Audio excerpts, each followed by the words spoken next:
Hi everyone, it's Lesley from Hungry Heavy Crafts, and today I have a baby card. Lots of grey tones, a little bit of stamping, a little bit of Copic colouring as well.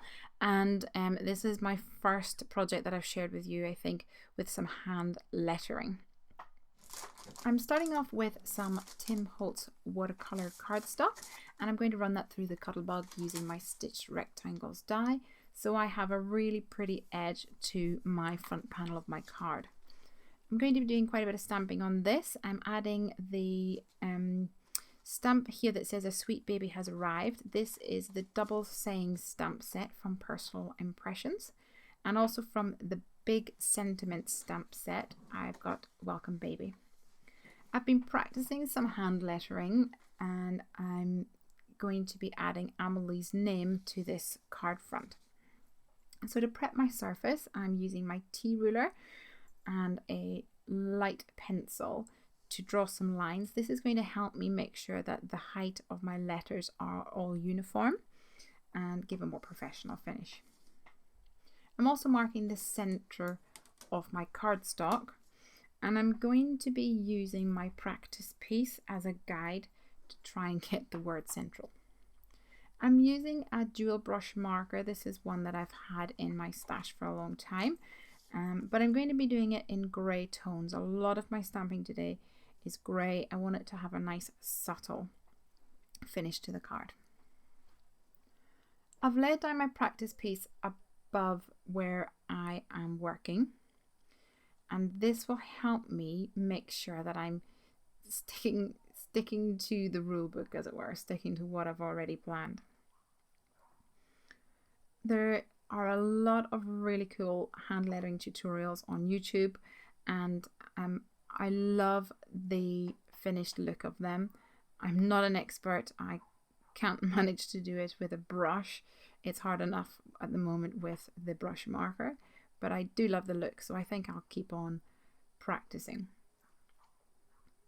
The trick is, I think, for me, is to go slow and to think about whether I want a thin line or a thick line. And when I want a thick line, add a little more pressure to the brush marker. There we go.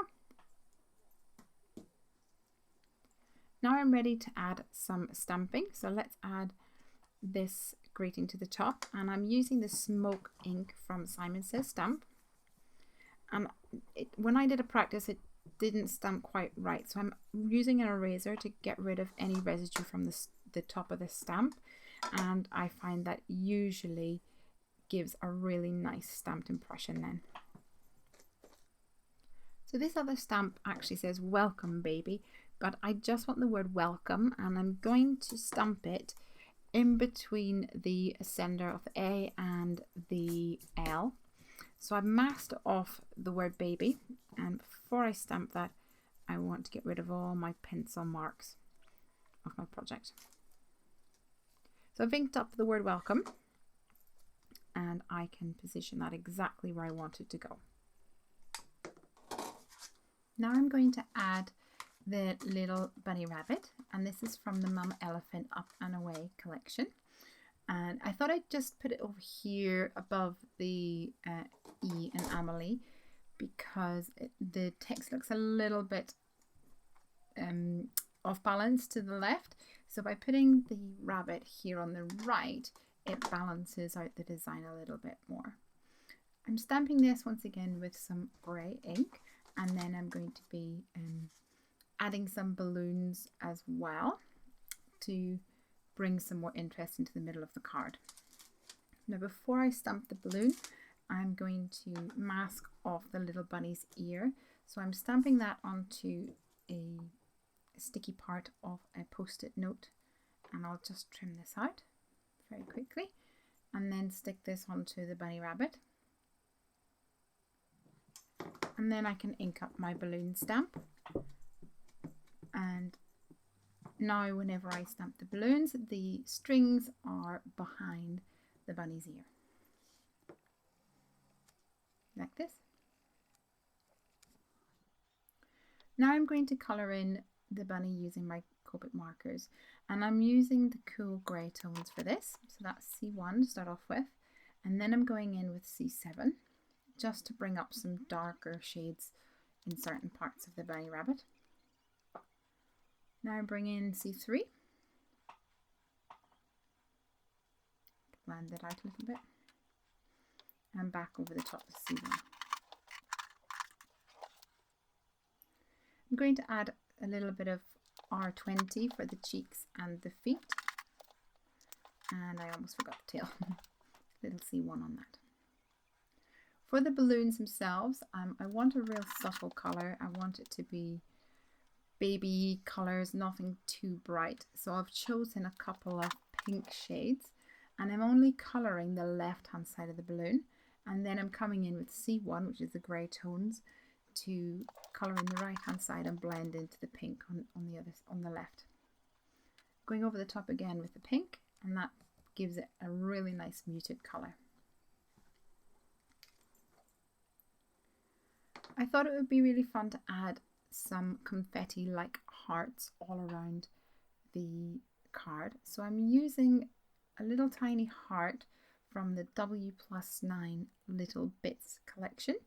It's a really fun stamp set. It has hearts and stars and little sparkles and sequin shapes.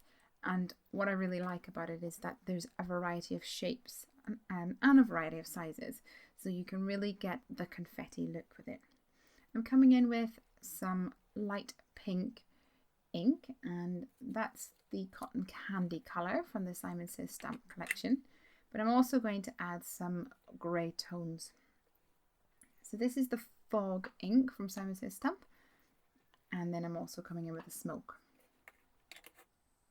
Now there was a little bit of white space up here that I hadn't originally planned, so I thought I'd add the word congratulations. This is a stamp from the Hero Arts Everyday Sayings stamp set, and I couldn't actually find the perfect colour of pink ink. I think I must have tried every single pink ink that I had in my whole craft room, but couldn't find one that was just perfect. I had to settle for this pigment ink. It's a very light pink colour, very baby pink, but it didn't quite match the other pinks in the card. But I stamped it here and then added some clear embossing powder to that. It's very light, you can hardly see it in the video, but with the clear embossing powder on top, you can definitely see it a lot more. It makes it a lot more noticeable because you can see the shine of the embossing powder there. Now all I need to do is add the front panel to a note card, and I'm using my ATG gun for this to make sure that I get a really strong stick. I love the ATG gun. I don't know why it took me so long to buy one, but I am absolutely in love with it. To finish the card, I thought it needed a little bit of sparkle. So I'm adding my Wing of Stella clear glitter brush marker, and I'm adding some glitter to all of the balloons, and also I went over the word Amelie, and I did it very carefully on the lettering because I didn't want to smear any of that text, that brush lettering that I have done.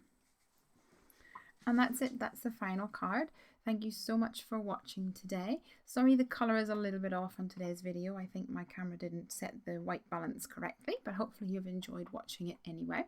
And please do give me a thumbs up if you've enjoyed what you've seen today, and come and visit me at hungryheffycrafts.com for more crafty goodness. Have a great day!